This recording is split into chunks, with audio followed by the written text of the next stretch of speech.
मिंटू चिंटू बेटा, तुम यहाँ क्या कर रहे हो? क्या तुम भोजन लेने आए हो? नहीं चाची, हम जंगल की सैर करने आए हैं। भोजन तो हम कब का ले गए हैं। चाची, हम माँ के लिए बहुत बढ़िया भोजन लेकर गए थे। तुम्हारा चाचा कालू भी भोजन लेने गया है, लेकिन उसे तो बढ़िया भोजन नहीं मिलता। रोज गंदम का दाना लेकर आ जाता है।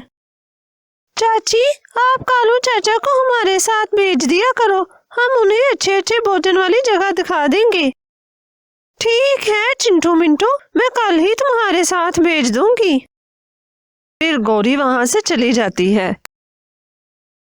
जब गौरी अपने घोंसले में आती है तो कालू फिर से वही गंदम का दाना लाया होता है।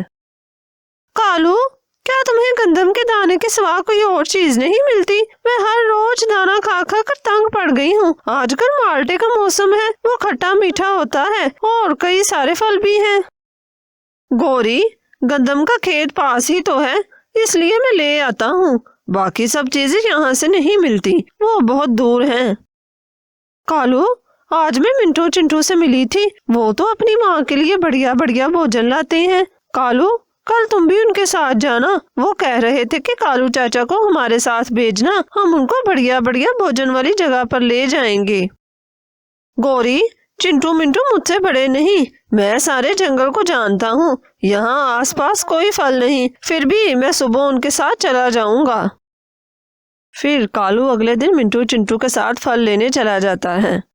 अरे मिंटू चिंटू, तुम कितना तेज उड़ रहे हो, मुझे भी साथ लेते चलो, मैं इतना तेज नहीं उड़ सकता। मिंटू, चाचा कालू बूढ़े हो गए हैं, इसलिए तेज नहीं उड़ सकते। फिर वो रास्ते में सांस लेने के लिए रुकते हैं, क्योंकि कालू उड़ उड़ कर थक चुका होता है। चाचा, अब सफर शुरू करें, अभी हमें बहुत दूर जाना है। बेटा, तुम तो ऐसे हो जैसे तुमने सफर किया ही नहीं। मेरा तो सांस फूल गया है, मैं तो इतना लंबा सफर नहीं कर सकता। कल से आप ही जाना, मैं अब बूढ़ा हो गया हूँ, ज्यादा तेज नहीं उड़ सकता। हाँ चाचा, आप ठीक कह रहे हो, आप कल से घर ही रहना, इस तरह तो हम भी रोज लेट हो जाया करेंगे। आप चाची को वहीं से दाना ला कर देना, हम कभी कभी आपके लिए भी थोड़ा फल ले आया करेंगे।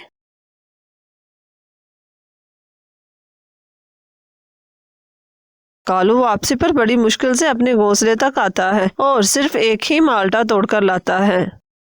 कालू, तुम्हारा तो थकावट से बुरा हाल हो गया है। फिर गौरी कालू को पानी देती है। पानी पीकर कालू का सांस थोड़ा ठीक हो जाता है। गौरी, तुम तो मुझे मरवाने ही वाली थी। मैंने कहा था ना कि हमारे आसपास फल नहीं। चिंटू मिंटू बड़ी दूर से भोजन लाते हैं, वो मुझसे कई गुना ज्यादा तेजी से उड़ते हैं, मैं इतना ज्यादा तेजी से नहीं उड़ सकता। कालू, मुझे नहीं पता, मुझे तो फल ही चाहिए। अच्छा गौरी, मैं कुछ सोचता हूँ। काफी देर सोचने के बाद कालू कहता है, गौरी, मेरे दिमाग में एक योजना आई है। हम नीलो को मार देते हैं और चिंटू मिंटू को अपना बेटा बना लेंगे। इस तरह हमें बैठे बिठाए रोज भोजन मिल जाया करेगा। लेकिन कालू, हम नीलो को कैसे मारेंगे? गौरी, वो मुझ पर छोड़ दो, बस तुम मेरा खंजर ले लो और मेरे साथ अभी चलो। फिर कालू और गौरी खंजर लेकर नीलो की तरफ चले जाते हैं। नीलो बहन, आप यहाँ आराम से बैठी हो और उधर चिंटू मिंटू को शिकारी ने पकड़ लिया है, वो एक पिंजरे में कैद हैं। आप अभी हमारे साथ चलो। ये खबर सुनते ही नीलो बहुत घबरा जाती है। फिर नीलो फौरन कालू और गौरी के साथ चली जाती है। कालू नीलो को एक वीरान जगह पर ले जाता है। कालू गौरी को पहले से ही समझा चुका होता है कि अब उसे क्या करना है। कालू, कहाँ है पिंजरा और शिकारी? इतने में ही गौरी नीलो पर पीछे से एक खंजर से वार करती है और नीलो वहीं तड़प तड़प कर ढेर हो जाती है। जब चिंटू मिंटू भोजन लेकर आते हैं तो वो माँ को घोंसले से गायब देखकर बहुत चिंतित हो जाते हैं। चिंटू भाई, ऐसा कभी नहीं हुआ कि माँ घर पर ना हो। हाँ भाई, चलो माँ को ढूंढते हैं। इस तरह वो माता को ढूंढते ढूंढते कालू और गौरी के पास आते हैं। चाचा, माँ कल से घर नहीं आई। माँ हमें बताए बिना कभी भी घर से नहीं गई। क्या आपने माँ को कहीं देखा है? मेरी बहन नीलो घर से गायब है।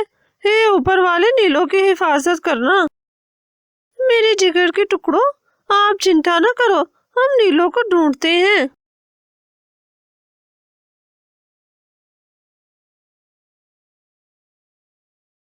फिर कालू और गौरी नीलो को ढूंढते ढूंढते मिंटू और चिंटू को उसी जगह ले जाते हैं जहां उन्होंने नीलो को कत्ल किया होता है। माँ को मरा हुआ देखकर चिंटू मिंटू पर गमों का पहाड़ टूट पड़ता है। इतना बड़ा जुल्म जिसे देखकर भगवान भी रो पड़े। हमारी माँ की तो किसी से कोई दुश्मनी भी नहीं थी, पता नहीं किस जालिम ने हमारी माँ की जान ले ली। मेरे बेटो, तुम चिंतित ना हो, ऊपर वाला नीलो का बदला जरूर लेगा। मिंटू भाई, हम अपनी माता के कातलों को जिंदा नहीं छोड़ेंगे, हम अपनी माता का बदला जरूर लेंगे। फिर अगले दिन कालू और गौरी मिंटू चिंटू के पास आते हैं।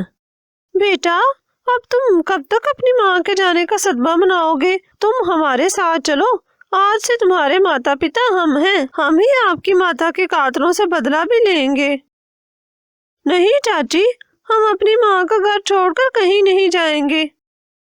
चलो बेटा, ठीक है, अगर तुम यहाँ रहना चाहते हो तो फिर हम यहाँ आपके पास रह जाते हैं। आपको दिलासा देने वाला कोई ना कोई तो होना चाहिए, आप हमें अपना ही समझो। ठीक है कालू चाचा, आप भी हमारे साथ यहाँ ही रहो और हमारी माँ के कातल को ढूंढने में हमारी मदद करो। एक दिन मिंटू चिंटू जब भोजन लेने बाग में गए होते हैं तो मिंटू चिंटू से कहता है, भाई, हमारी माँ के कातलों का कोई पता नहीं चला। कालू चाचा रोज कह देते हैं कि पता चल जाएगा, लेकिन करते कुछ नहीं, हमें खुद ही कुछ करना पड़ेगा। मिंटू का ये कहना था कि साथ ही वहाँ नीलो की आत्मा आ जाती है। आओ मेरे बच्चों, मेरे गले लग जाओ।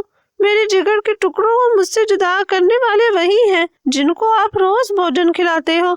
उन्होंने भोजन के चंद निवालों की खातिर मुझे कत्ल किया और वो तुम लोगों को भी धोखा दे रहे हैं। मैं अपना बदला लेने के लिए आई हूँ। क्या कालू और गौरी आपके कातिल हैं? हम उन्हें जिंदा नहीं छोड़ेंगे। हमारे हंसते बसते घर को उन्होंने उजाड़ दिया है।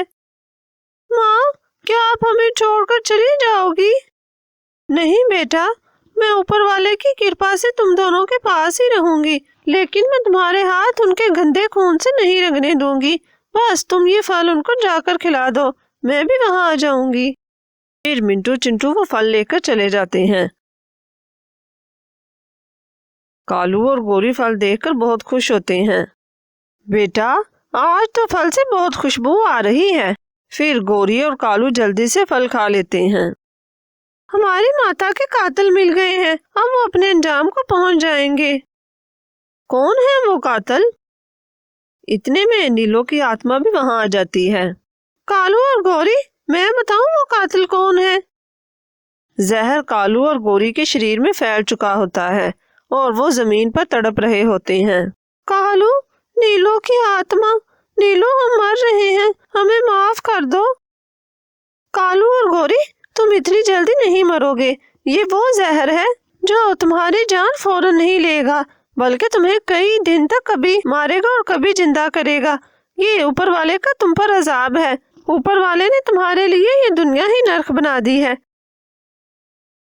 इस तरह कालू और गौरी को उसके किए हुए जुल्म की सजा मिल जाती है और नीलो अपने बेटों से मिलने आती रहती है।